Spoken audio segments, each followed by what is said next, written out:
الحمد لله نحمده ونستعينه ونستغفره ونؤمن به ونتوكل عليه ونعوذ بالله من شرور أنفسنا ومن سيئات أعمالنا من يهده الله فلا مضل له ومن يضلله فلا هادي له ونشهد أن لا إله إلا الله وحده لا شريك له ونشهد أن سيدنا وسندنا وحبيبنا وحبيب ربنا وطبيبنا وطبيب قلوبنا وملجانا وماوانا سيدنا ومولانا محمدا عبده ورسوله أما بعد فأعوذ بالله من الشيطان الرجيم بسم الله الرحمن الرحيم ولا تقولوا لمن يقتل في سبيل الله أموات بل أحياء ولكن لا تشعرون صدق الله مولانا العظيم وصدق رسوله النبي الكريم الأمين قال الله تبارك وتعالى في شان حبيبه في القرآن المجيد إن الله وملائكته يصلون على النبي يا أيها الذين آمنوا صلوا عليه وسلموا تسليما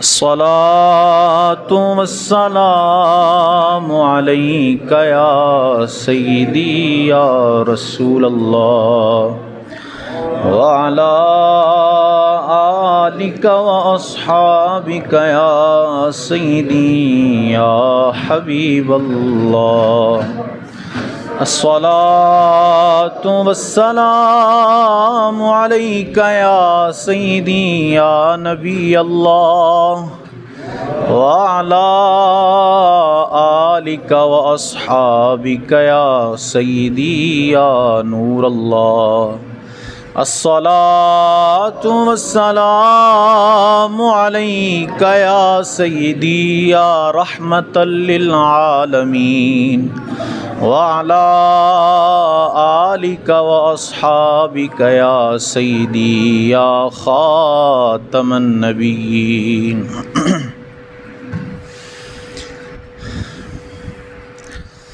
آیا نہ ہوگا اس طرح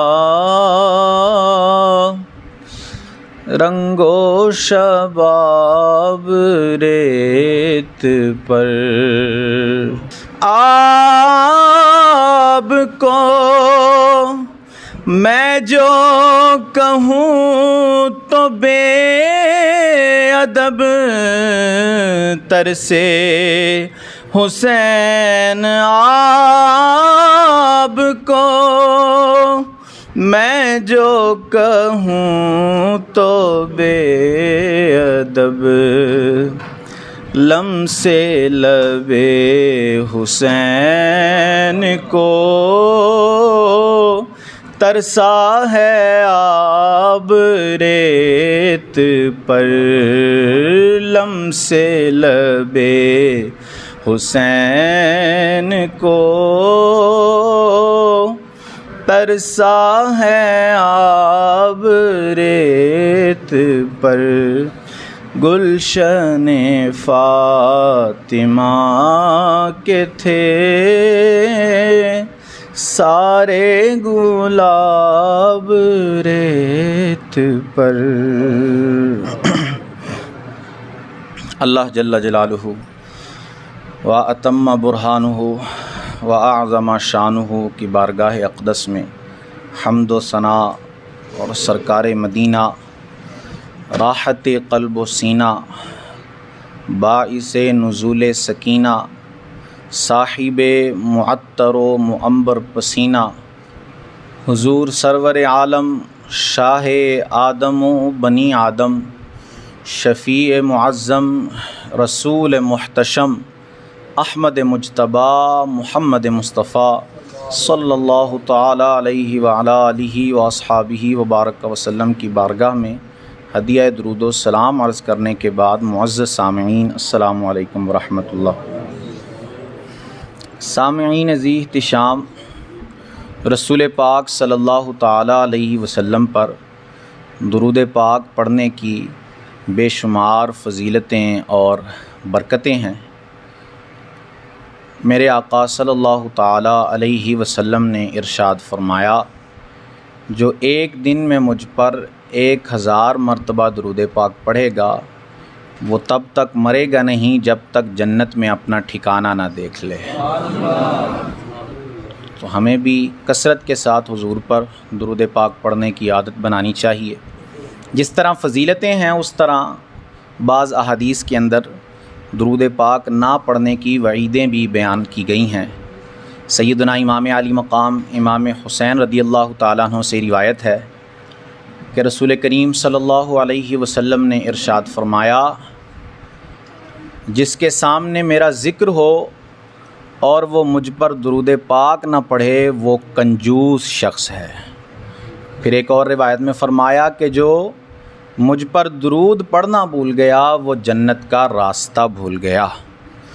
تو جنت جانے کی سب کو خواہش ہے، تو اس سفر کے لیے، سفر آخرت کے لیے، اس منزل تک پہنچنے کے لیے ہمارے پاس راستے کا بھی پتہ ہونا چاہیے کہ کس راستے سے ہم جائیں گے تو اس مقام تک، اس منزل تک پہنچیں گے۔ اور وہ حضور نے بیان کر دیا کہ جنت کا راستہ مجھ پر درود پاک پڑھنا ہے۔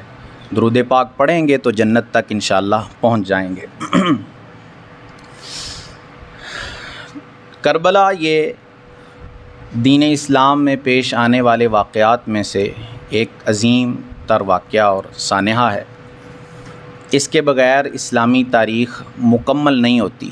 کربلا کا ذکر کیے بغیر، کربلا کے جانثاروں کا ذکر کیے بغیر، امام علی مقام امام حسین کا ذکر کیے بغیر اسلامی تاریخ مکمل نہیں ہوتی۔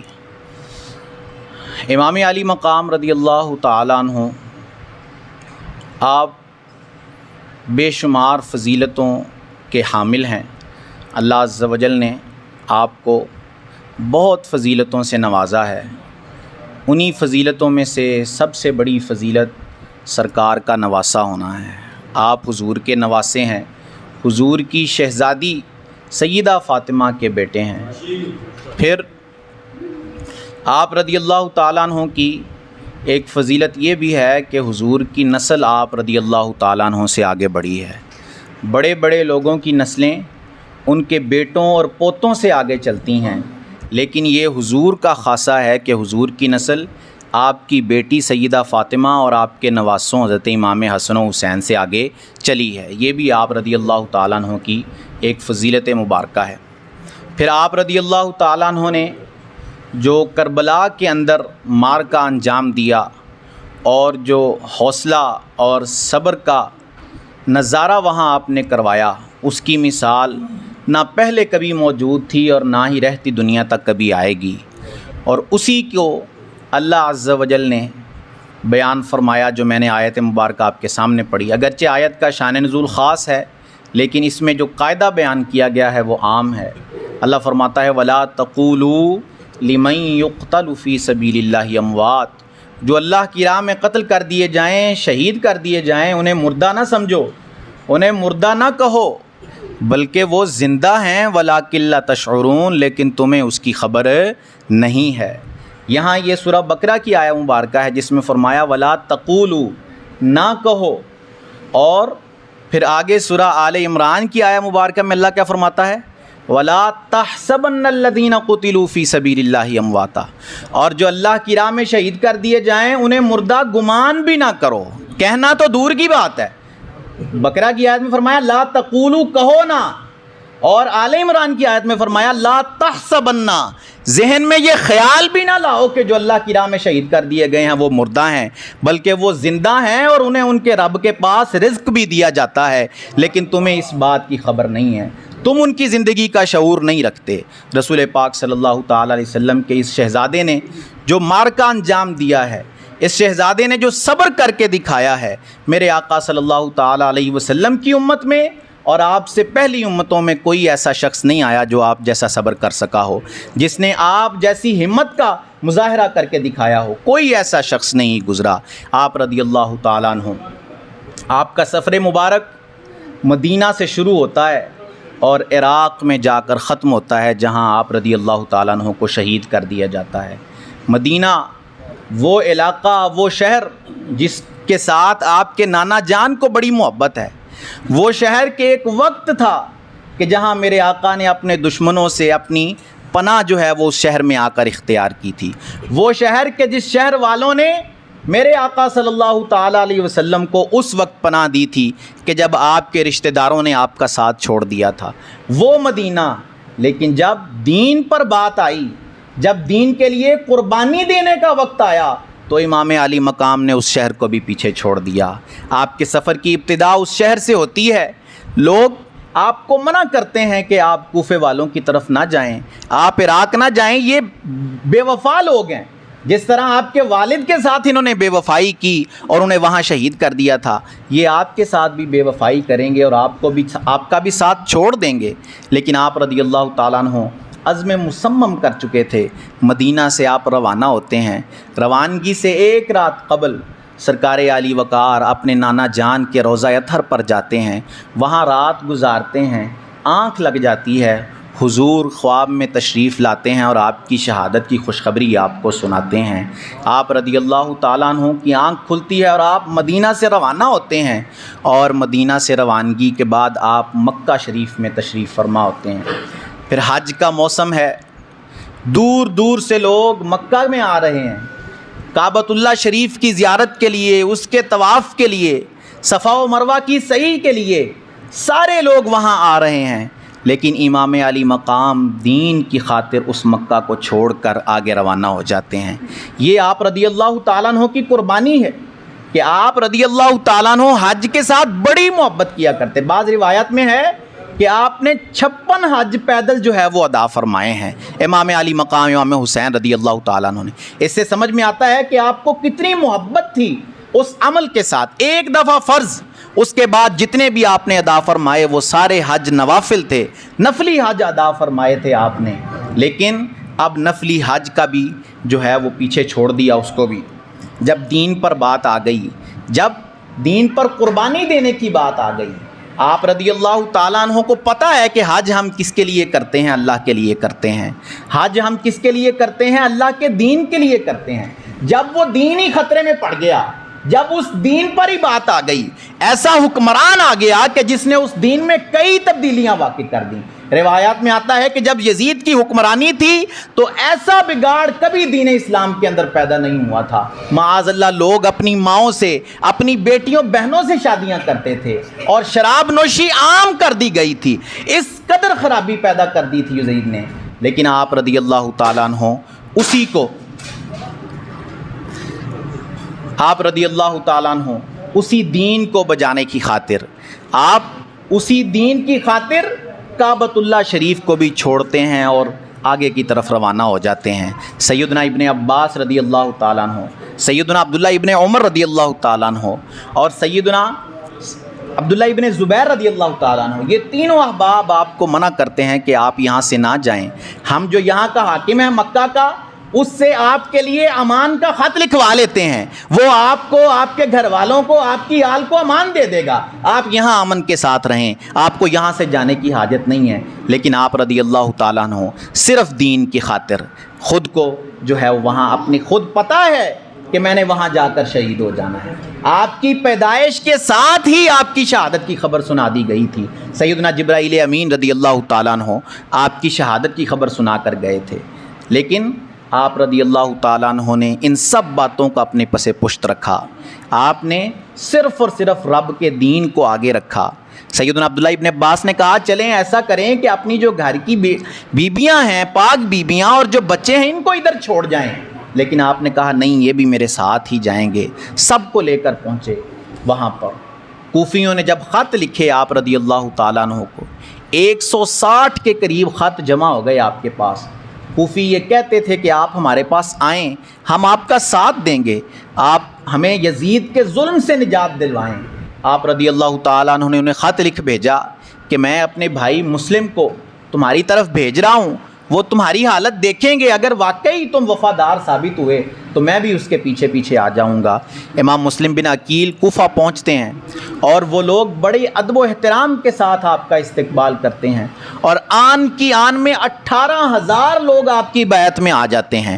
18,000 لوگ وعدہ کرتے ہیں کہ ہم آپ کا ساتھ دیں گے، وعدہ وفا کریں گے، آپ کے ساتھ مل کر یزید کے لشکر کے خلاف لڑیں گے۔ آپ رضی اللہ تعالیٰ عنہ جب یہ ساری صورتحال دیکھتے ہیں امام مسلم بن عقیل، تو خط لکھ کر امام علی مقام کو اطلاع دیتے ہیں کہ یہاں سب معاملہ ٹھیک ہے، یہ لوگ ہمارا ساتھ دینے کو راضی ہیں، آپ بھی تشریف لے آئیے۔ جب اس بات کی خبر عبید اللہ ابن زیاد کو پہنچتی ہے تو وہ اپنے لشکر کو وہاں کوفہ میں بھیجتا ہے اور کوفہ والوں سے کہتا ہے کہ یہاں تو مسلم کو قتل کر ڈالو اور یہاں تو ان کو یہاں سے نکال دو، اس کے علاوہ تمہاری جان نہیں چھوٹتی۔ وہ 18,000 لوگ جنہوں نے آپ کی بیعت کی تھی، ان میں سے امیروں کو اس لشکر نے آ کر پیسوں کا لالچ دیا، مال کا لالچ دیا، وہ سب کے سب ٹوٹ دے گئے۔ آن کی آن میں وہ 18,000 لوگوں میں سے صرف 30 لوگ آپ کے ساتھ بچ گئے، سب نے آپ کا ساتھ چھوڑ دیا۔ پھر آپ رضی اللہ تعالیٰ عنہ مسجد سے باہر نکلے تو وہ جو 30 آپ کے ساتھ تھے وہ بھی آپ کا ساتھ چھوڑ گئے اور آپ اکیلے رہ گئے۔ آپ کو یزیدی لشکر نے گرفتار کیا، آپ سواری پر سوار ہوئے اور رونا شروع ہو گئے۔ یزیدی لشکر میں سے کسی نے کہا آپ اتنے بہادر ہیں اور رو رہے ہیں، آپ کی شان کے لائق تو نہیں ہے رونا۔ آپ نے کہا اپنے لیے نہیں روتا، اپنے بھائی حسین کے لیے روتا ہوں کہ جنہیں میں نے خط لکھ بھیجا ہے کہ معاملہ ٹھیک ہے، وہ اب یہاں آنے کو تیار ہیں، ان کے لیے رو رہا ہوں کہ میرے بعد ان کے ساتھ کیا معاملہ کیا جائے گا، میرے بعد ان کے ساتھ کیا کیا واقعات پیش آئیں گے، بس اس بات کے لیے روتا ہوں۔ امام علی مقام رضی اللہ تعالیٰ عنہ کو خط ملتا ہے امام مسلم بن عقیل کا۔ آپ مکہ سے روانہ ہوتے ہیں اور عراق پہنچتے ہیں، کربلا پہنچتے ہیں۔ کربلا پہنچ کر وہ جو خط تھا اس کے معاملہ بالکل الٹ ہے۔ وہ سامنے جو کوفی تھے جو پہلے اصرار کر رہے تھے کہ آپ ہمارے پاس آئیں، اب آپ دیکھتے ہیں کہ سب نے آپ کا ساتھ چھوڑ دیا ہے، کوئی آپ کے ساتھ آنے کو راضی نہیں ہے۔ آپ رضی اللہ تعالیٰ عنہ 9 محرم کی رات اپنے قبیلے والوں کو جو جو آپ کے ساتھ احباب تھے ان کو جمع کرتے ہیں اور کہتے ہیں کہ پہلے ہمیں یہ لالچ دیا گیا تھا، ہمیں یہ کہا گیا تھا کہ ہم آپ کا ساتھ دیں گے، اب آپ سب دیکھ رہے ہیں کہ انہوں نے ہمارا ساتھ چھوڑ دیا ہے، جو بھی آپ میں سے جانا چاہے ہم اس کے ساتھ راضی ہیں، ہم کسی سے کوئی مطالبہ نہیں کریں گے، ہم کسی سے کوئی ناراضگی کا اظہار نہیں کریں گے، جو یہاں سے اٹھ کر جانا چاہے، لیکن آپ کے ساتھی بھی ان کی وفاداریوں پر قربان ہو جائے بندہ۔ 72 بندے ہیں لیکن سامنے 20,000 کا لشکر ہے، ان کے دلوں میں بالکل خوف و خطرہ نہیں ہے، وہ امام کو چھوڑ کر جانے کے لیے راضی نہیں ہیں۔ وہ امام کے جواب میں کہتے ہیں کہ اگر آپ کو چھوڑ گئے تو کل آپ کے نانا کو کیا منہ دکھائیں گے کہ میرا بیٹا، میرا نواسا مشکلوں میں گھرا ہوا تھا اور تم اس کو مشکلوں میں چھوڑ کر چلے گئے تھے۔ آپ کا کوئی ساتھی وہاں سے نہیں اٹھتا اور ساتھ آپ کے وہ سارے کے سارے شہید ہونے کے لیے تیار ہو جاتے ہیں۔ 10 محرم کی صبح ہوتی ہے، امام علی مقام رضی اللہ تعالیٰ عنہ فجر کی نماز ادا فرماتے ہیں اور آپ گھوڑے پر سوار ہوتے ہیں اور یزیدی لشکر کی طرف روانہ ہوتے ہیں اتمام حجت کے لیے۔ تاکہ کوئی بعد میں یہ نہ کہہ سکے کہ ہمیں پتہ ہی نہیں چل سکا تھا کہ ہمارے سامنے کون ہے، کوئی یہ عذر نہ پیش کر سکے ہمیں پتہ ہی نہیں تھا کہ سامنے رسول اللہ کا نواسہ ہے۔ آپ اپنے گھوڑے کو ایڑ لگاتے ہیں اور یزیدی لشکر کے سامنے چلے جاتے ہیں، انہیں اللہ کا خوف دلاتے ہیں، انہیں کہتے ہیں کہ باز آ جاؤ، اللہ کے خوف سے ڈر جاؤ، اللہ سے ڈر جاؤ۔ کیا میں تمہارے نبی کا نواسہ نہیں ہوں؟ کیا میں فاطمہ کا بیٹا نہیں ہوں؟ کیا میں علی کا بیٹا نہیں ہوں؟ علی کا لال نہیں ہوں؟ آپ ان کو ہر ایک کو آواز دے کر کہتے ہیں، پھر آپ نام لے لے کر جنہوں نے آپ کو خط لکھے تھے ان کو پکارتے ہیں، کیا تم نے مجھے خط نہیں لکھا تھا کہ ادھر آ جاؤ ہم مدد کریں گے؟ ہر ایک کا نام لے کر آپ پکارتے ہیں اور اسے کہتے ہیں کہ تم نے مجھے خط لکھ کر بلوایا تھا، اب میرا ساتھ چھوڑ گئے ہو۔ وہ سارے کے سارے مکر جاتے ہیں اور آپ کی بات سے انکار کر دیتے ہیں۔ آپ اتمام حجت کرتے ہیں اور پھر واپس تشریف لے آتے ہیں۔ اب قیامت قائم ہوتی ہے، اب لشکر، یزیدی لشکر آپ رضی اللہ تعالیٰ عنہ کے لشکر کی طرف روانہ ہوتا ہے۔ صرف 72 آدمی ہیں۔ آپ خود ہی اندازہ کر سکتے ہیں کہ 20,000 کے سامنے 72 کی مقدار کتنی ہو سکتی ہے، لیکن وہ لوگ سب کے سب دین کے لیے اپنی جان قربان کرنے کو تیار ہیں۔ وہ لوگ سب کے سب دین پر اپنا مال و دولت، اپنی ہر چیز قربان کرنے کو تیار ہیں۔ انہیں پتہ ہے کہ ان کا رب امتحان لینا چاہتا ہے، انہیں پتہ ہے کہ جس کے ایمان کا درجہ جتنا ہوگا اس کا امتحان بھی اتنا سخت لیا جائے گا۔ اللہ عز و جل ارشاد فرماتا ہے، ام حسبتم ان تدخلوا الجنۃ ولما یاتکم مثل الذین خلوا من قبلکم مستهم البأساء، کیا تم نے یہ گمان کر لیا ہے کہ تم جنت میں داخل کر دیے جاؤ گے، حالانکہ ابھی تک تم پر پہلے لوگوں جیسی مصیبتیں نازل نہیں کی گئیں، حالانکہ تم پر ابھی وہ مصیبتیں طاری نہیں ہوئیں، تم پر ابھی وہ مصیبتوں کے پہاڑ نہیں ٹوٹے۔ تو وہ جانتے ہیں جتنے بھی لشکر میں موجود ہیں کہ ہمارا رب ہم سے امتحان لینا چاہتا ہے، ہمارا رب ہمارے امتحان میں راضی ہے، تو وہ بھی اسی کی رضا پر راضی ہوتے ہوئے امتحان دینے کو تیار ہیں۔ انہیں پتہ ہے کہ رب زندہ رکھنے پر راضی ہے تو اس کی رضا میں راضی رہنا ہی زندگی ہے، رب مارنے پر راضی ہے تو اس کی رضا پر مر جانا ہی اصل زندگی ہے۔ امام علی مقام نے 56 سال اس دنیا میں گزارے ہیں۔ آپ جب اس دنیا میں رہے وہ بھی آپ کی زندگی تھی، جب آپ رضی اللہ تعالیٰ عنہ کو شہید کر دیا گیا تو وہ بھی آپ کی زندگی ہے، اور تا قیامت آپ کی یہ زندگی چلتی رہے گی۔ آپ کو شہید کرنے والے، آپ کے خلاف لشکر لے کر آنے والے، آپ کا ساتھ چھوڑ دینے والے، آج ان کا نام و نشان مٹ گیا ہے، آج ان کا کوئی نام لینے والا باقی نہیں ہے، ان کی قبروں تک کا بھی کسی کو پتہ نہیں ہے، لیکن امام علی مقام آج ان کا نام لینے والے موجود ہیں، ان کا ذکر کرنے والے موجود ہیں، ان کے ذکر کو سعادت سمجھنے والے موجود ہیں، ان کے ذکر کو برکت سمجھنے والے موجود ہیں، ان کے وسیلے سے دعائیں مانگنے والے موجود ہیں، ان کو اپنی دعاؤں میں شامل رکھنے والے لوگ ہیں، ان پر اترنے والی رحمتوں کا سوال کرنے والے لوگ آج بھی موجود ہیں، لیکن جو آپ کے سامنے آئے، آپ کے خلاف آئے، آج ان کا نام و نشان باقی نہیں ہے۔ یہ بات امام علی مقام نے سمجھا دی کربلا کے اندر کہ جو دین کے لیے قربان ہو گیا، جس نے دین کے لیے اپنے آپ کو قربان کر دیا، وہ ہمیشہ کے لیے امر ہو گیا، وہ ہمیشہ کے لیے زندگی پا گیا، رہتی دنیا تک اس کا ذکر کیا جائے گا۔ لیکن جس نے دین کا ساتھ چھوڑ دیا، جس نے دین کے خلاف بات کر دی یا دین کے خلاف تلوار اٹھائی، اس کا نام و نشان ختم ہو جائے گا۔ اور یہی ہوا یزید کے ساتھ۔ کربلا کے بعد کتنے سال وہ جو حکومت، وہ امارت، وہ سلطنت جس کے لیے اس نے امام علی مقام کو شہید کر دیا، کتنی دیر تک اس کے پاس رہی؟ کربلا کے بعد صرف 2 سال یا 1.5 سال کا عرصہ وہ زندہ رہا، اس کے بعد وہ مر گیا۔ تو کیا ہاتھ آیا اس کے؟ وہ سلطنت کیا تھی؟ ختم ہو گئی وہ سلطنت، لیکن میرے امام کی سلطنت کل بروز قیامت بھی باقی ہے، کیونکہ حضور نے فرمایا ہے کہ میرے یہ دونوں بیٹے حسن و حسین جنتی جوانوں کے سردار ہیں۔ میرے امام کی سلطنت دنیاوی سلطنت نہیں ہے، اگرچہ میرے امام دنیا کے مالک و مختار ہیں، اگرچہ میرے امام ہر چیز پر اختیار رکھتے ہیں دنیا کی، آپ دعا کرتے آپ کی دعا قبول کر دی جاتی، آپ پر لوگوں نے پانی بند کر دیا تو یہ امام کا نقصان ہے؟ نہ ہم کہیں گے یہ پانی کا نقصان ہے۔ پانی تو ترستا رہا، اس بات کا انتظار کرتا رہا کہ ابھی امام حکم فرمائے اور ہم پہنچ جائیں امام کے قدموں میں. اور وہ جو مالک کوثر و تسنیم ہے, حوض کوثر جن کے نانا کی ملکیت ہے, تسنیم جن کے نانا کی ملکیت ہے, ان سے پانی کون بند کر سکتا ہے؟ ان سے پانی کون بند کر سکتا ہے؟ میں نے شعر پڑھا تھا کہ ترس حسین آپ کو میں جو کہوں تو بے ادب. یہ بڑی بے ادبی ہے کہ ہم کہیں کہ امام علی مقام پانی کو ترسے تھے. نا لمسے لب حسین کو ترسا ہے آب ریت پر.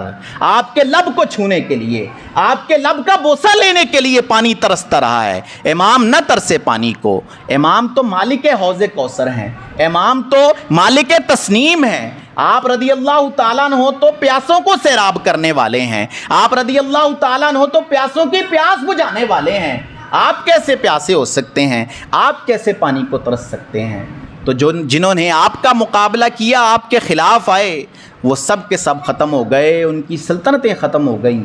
لیکن میرے امام کی سلطنت رہ دی دنیا تک باقی ہے, اور کل بروز قیامت بھی میرے امام کی سلطنت باقی ہوگی. سامعین ذی احتشام, ہمیں مقصد کربلا سمجھنا ہے. ہم نے امام کا تذکرہ سنا, آپ کی فضیلت سنی, یہ سارا معاملہ.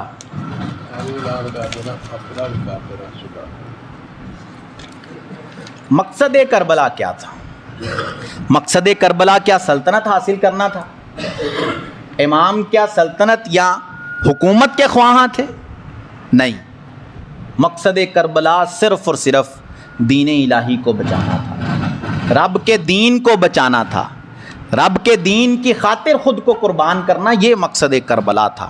اور وہ امام نے کر کے دکھایا ہے. آپ نے اپنی جان قربان کر دیا, آپ نے اپنا مال قربان کر دیا, آپ نے اپنے بیٹوں کو, اولادوں کو قربان کر دیا, ہر چیز آپ نے رب کی بارگاہ میں قربان کر دی.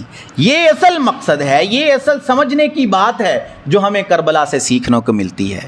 تو کیا ہم یہ سب کچھ قربان کرنے کو تیار ہیں؟ کیا ہماری حالت ایسی ہے کہ ہم یہ سب کچھ قربان کر سکیں؟ اولاد ہے, مال ہے, یہ ساری چیزیں محبوب ہوتی ہیں بندے کو, تو کیا ہم قربان کر سکتے ہیں؟ ہم سے تو تھوڑا سا وقت قربان نہیں کیا جاتا رب کے دین کے لیے. تھوڑا سا وقت رب کے دین کے لیے قربان نہیں کر سکتے تو مال و جان تو پھر اگلی باتیں ہو جاتی ہیں, وہ کیسے قربان کریں گے؟ تھوڑا سا وقت ہم اپنے رب کے لیے نہیں دے سکتے. صبح فجر کے لیے اٹھنا ہمارے لیے محال ہے, فجر میں حاضر ہونا ہمارے لیے محال ہے. ہم تذکرہ کرتے ہیں امام علی مقام رضی اللہ تعالیٰ عنہ کا, جنہوں نے وقت تو وقت اپنی جان بھی رب کی بارگاہ میں قربان کر دی. لیکن ہم جان کہاں قربان کریں گے؟ ہم وقت ہی قربان نہیں کر سکتے, ہم تھوڑا سا وقت ہی اپنے رب کے لیے نہیں دے سکتے.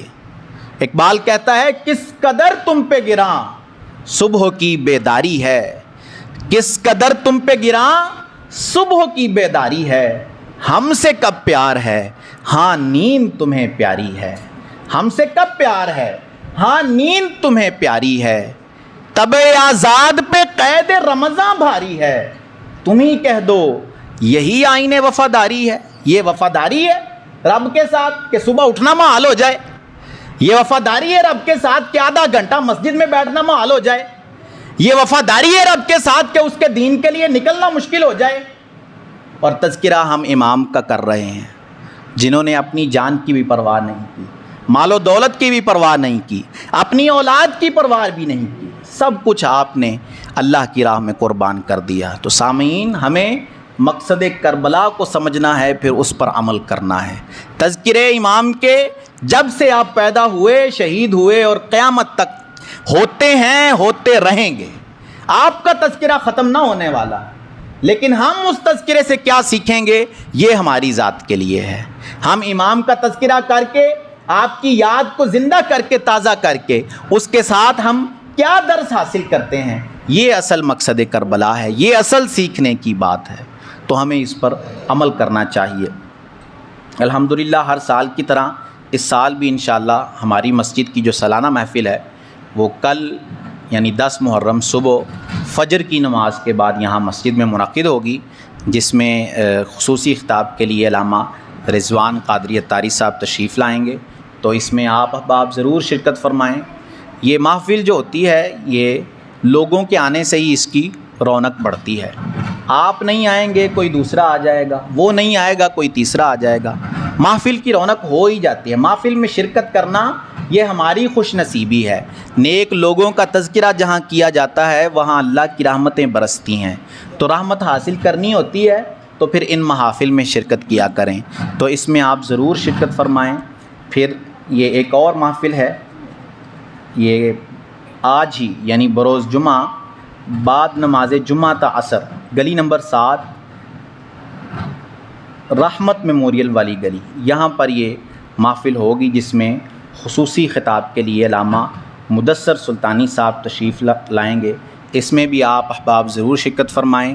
اور الحمدللہ ہماری مسجد میں 3 دن کے لیے قافلہ بھی تشریف لایا ہوا ہے، شہدائے کربلا کے ایصال ثواب کے لیے، ان کی سنت پر عمل کرنے کے لیے یہ لوگ دین کی خاطر نکلے ہیں۔